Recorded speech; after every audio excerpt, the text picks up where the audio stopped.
우크라이나 사태로 세계가 정신없는 상황 속에서 한국과 가까운 중국 상하이에서는 인류 역사상 볼 수 없었던 사상 초유의 봉쇄 조치가 일어나고 있습니다. 2,500만 명의 시민들이 한 사람도 빠짐없이 집 밖으로 나올 수 없게 됐습니다. 글로벌 다국적 기업 본부가 무려 800여 개가 있는 상하이시는 세계 최대의 비즈니스 도시 중 하나입니다. 그런데 상하이가 유령 도시처럼 변했습니다. 지난 중국 당국의 홍콩 탄압 당시에는 수많은 다국적 기업들이 싱가포르 등 해외로 떠났다면 이번 상하이에서의 봉쇄 조치는 상하이에서 가까운 한국으로의 기업 본사 이전이 빨라질 수 있을 것이란 관측이 나옵니다. 한국이 효율적인 의료 조치로 엔데믹을 향해 가는 것과는 다르게 중국 상하이 지역에서는 시민들 전체를 집 밖으로 나오지 못하게 할 뿐 아니라 일부 시민들은 가족들과 강제 격리를 당해 인권 유린이 이루어지고 있다는 우려가 나오고 있습니다. 놀라운 점은 상하이라는 도시가 중국 시진핑 정권의 태자당 세력의 대척점에 있는 상하이방의 집단 근거지가 있는 지역이라는 점입니다. 현재 반시진핑 세력인 중국의 주요 정치 파벌 상하이방의 경제 기반이 상하이시를 배후에 두고 있어 중국 당국이 사상 최초의 3년임을 위해 도시를 봉쇄하는 게 아니냐는 충격적인 분석이 나옵니다. 이러한 상황에서 상하이 시민들은 대폭발했습니다. 해외에서 상하이의 분리독립운동이 구체적으로 이뤄지고 있고 해외로 망명한 상하이 시민들은 독립당까지 만들어 상하이가 19세기 때의 상황처럼 여러 개의 민주주의 국가들에 의해 보호받는 국제 자유도시가 되길 바라며 활동하고 있습니다. 그 중에서는 한국도 포함될 것으로 관측되면서 한반도와 지정학적으로 또 역사적으로 가까운 상하이라는 도시에 대한 관심이 집중되고 있습니다. 국토전략TV? 인구 2,500만 명의 상하이는 한국의 서울, 경기 인구를 합친 수준의 대도시입니다. 아름다운 초고층 건물과 멋진 랜드마크, 상하이 조개 시절 고풍스러운 건축물들은 상하이가 오늘날까지도 중국의 제1관광도시이자 중국인들이 가장 살고 싶어하는 도시다운 모습을 보여주고 있습니다. 도시의 외형만큼이나 상하이 시민들은 상하이에 대한 자부심이 있습니다.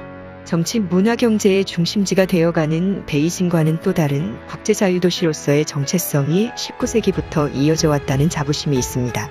19세기 초 1840년부터 1842년은 떠오르는 대영제국과 청나라라는 세계 제1부자나라, 두 나라 중 어느 나라가 제1패권 국가이느냐를 두고 거대한 전쟁이 있었습니다. 결과적으로 1942년 영국의 대승리로 끝났고 1942년부터 영국은 상하이와 홍콩을 얻게 됐습니다. 홍콩은 완전히 영국령으로 되는 반면에 상하이는 개항장을 만들어 여러 개의 나라들이 도시를 여러 개의 구역으로 나누어 통치하기 시작했습니다. 1842년부터 1943년 8월까지 약 100년 동안 통치를 이어왔으나 제2차 세계대전이 터지면서 약 100년 넘게 이어져 온 자유왕의 역사는 끝났지만 개혁개방 이후에도 상하이는 번영하는 도시의 심볼처럼 여겨져 왔습니다. 그 때문에 상하이 출신의 시민들은 오늘날 중국의 정치, 경제, 문화 등 모든 중국의 중심지인 베이징 시민보다 더 자긍심이 높은 사람들이며 자부심 또한 높습니다. 상하이 시민들의 1인당 GDP 역시 중국 평균의 2배 이상인 2만 달러를 넘고 주민 1인당 평균 가처분 소득은 78,027위안, 우리 돈으로 약 1,500만 원 수준이며 베이징보다 높은 수준입니다. 그만큼 상하이 주민들은 우린 중국인이 아니라 상하이 시민이다 라는 정체성이 강합니다.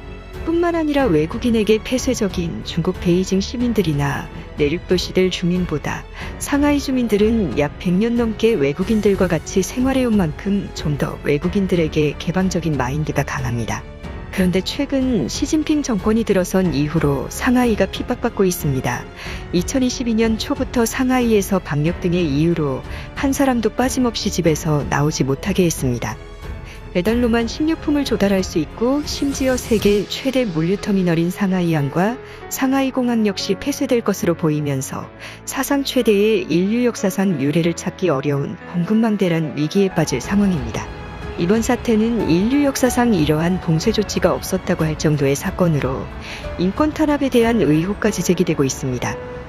이러한 봉쇄 배경으로는 시진핑이 올해 가을 3년임을 앞두고 가장 불만이 높은 지역인 상하이를 봉쇄 조치한 게 아니냐는 분석이 나오고 있습니다. 앞서 지난달 추락한 중국 여객기의 시진핑 정권에 반하는 공청단파벌 주요 인사들이 탑승해 있어 정적들이 제거된 게 아니냐는 의혹이 나왔는데, 또 다른 파벌인 상하이방의 주요 세력인 상하이시 역시 이번에 무슨 일이 벌어지고 있는 게 아니냐는 음모론이 제기되는 것입니다. 그런데 상하이 시민들 사이에서 분리독립의 요구가 상당히 구체적으로 일어나고 있습니다. 인구 2,500만 명의 상하이시를 중국으로부터 분리독립하게 해달라는 국제적 요구를 구체적인 조직을 갖추어 활동을 시작하고 있습니다. 그들은 과거 상하이 조차지 시절 사용됐던 국제연합국 국기를 사용하여 그들만의 정체성을 나타내는 깃발로 사용하고 있습니다. 상하이가 독립했을 때 국기로 사용하겠다는 의미입니다. 그들은 상하이 시민들과 상하이의 경제적 번영은 중국 공산당에 의한 게 아니라 1800년대부터 서구의 자유민주주의 국가들의 서구적 가치관에 의해 발전해왔다고 주장하며, 상하이가 과거처럼 서구의 보호하에 시민들이 자유로운 활동을 하는 독립적인 국가가 돼야 한다고 주장하고 있습니다. 놀랍게도 이들은 지식 수준이 높은 고학력자, 또 자본이 많은 자본가들이 많은 미국 뉴욕에 거주하는 상하이인들이 중심이 돼 활동 중이며, 인터넷 방송이나 소셜 네트워킹을 활용하여 점점 활동의 범위와 매체를 확대하고 있는 상황입니다. 최근에 그들은 미국이나 유럽에서 열리는 티베트 독립 시위, 신장 위구르 분리 독립 시위에 등장하여 상하이 독립 역시 같이 주장하고 있는 상황입니다. 그들의 요구대로 상하이시가 분리 독립하게 된다면 호주 전체 인구 혹은 대만 인구보다 더 많은 초밀집 거대 도시국가가 탄생하게 됩니다. 그들은 19세기부터 20세기 중반까지 상황처럼 상하이시 일대를 여러 개의 서방민주주의 국가가 구역별로 분할하여 보호를 원하고 있는 상황입니다. 구역별로 각 국가의 해군이나 육군이 들어와서 안전보장을 받고 자유무역지대이자 중국 베이징 중앙당국의 통제를 받지 않는 세금 자유지대를 만들어 번영하는 도시를 만들기 원하는 상황입니다. 만약 이러한 시나리오가 진행되면 참여 가능한 나라는 미, 영, 프, 독일 등 G7 국가들을 포함해서 한국이나 호주, EU와 나토군이 함께 진입하여 여러 개의 구역으로 나뉘어 보호령이 될 수 있을 것으로 관측됩니다. 각 국가들은 이미 상하이를 구역별로 조차하여 경영해본 국가들이 있습니다. 그런데 놀랍게도 한국 역시 상하이에 한국의 숨결이 있습니다. 바로 프랑스 조차지 중에서도 유태인들이 거주하던 개토 안에 한국의 구역이 별도로 존재했습니다. 바로 상하이 임시정부 청사와 한국 독립운동가들이 활동했던 역사가 있습니다. 그뿐 아니라 수억 명의 중국인들도 하지 못했던 윤봉길 의사의 도시락 폭탄 의거가 있었던 홍커우 공원도 있을 정도로 상하이시 가지 곳곳에는 한민족의 항일투쟁의 역사가 살아 숨쉬고 있는데요. 이러한 유적들은 중국 공산당에 의해 사라질 뻔했으나, 만약 이러한 국제적 보호령 계획이 만들어지게 된다면 한국도 당당히 옛 우리 유산들을 보호할 수 있을 것으로 관측됩니다. 한국인들의 애정과 역사가 남아있는 상하이시는 한국인들뿐 아니라 영국, 미국, 프랑스, 독일, 이태리 등 여러 나라들이 조차를 100여 년 넘는 세월 동안 했었던 만큼 다양한 문화가 뒤섞인 보지 못했던 최초의 코스모폴리탄 시티였습니다. 동서양의 문화가 혼합되고 서구 각 나라들의 문화가 뒤섞여 독특한 문화를 만들어내 수많은 세계 시민들이 즐겨 찾던 명소였습니다.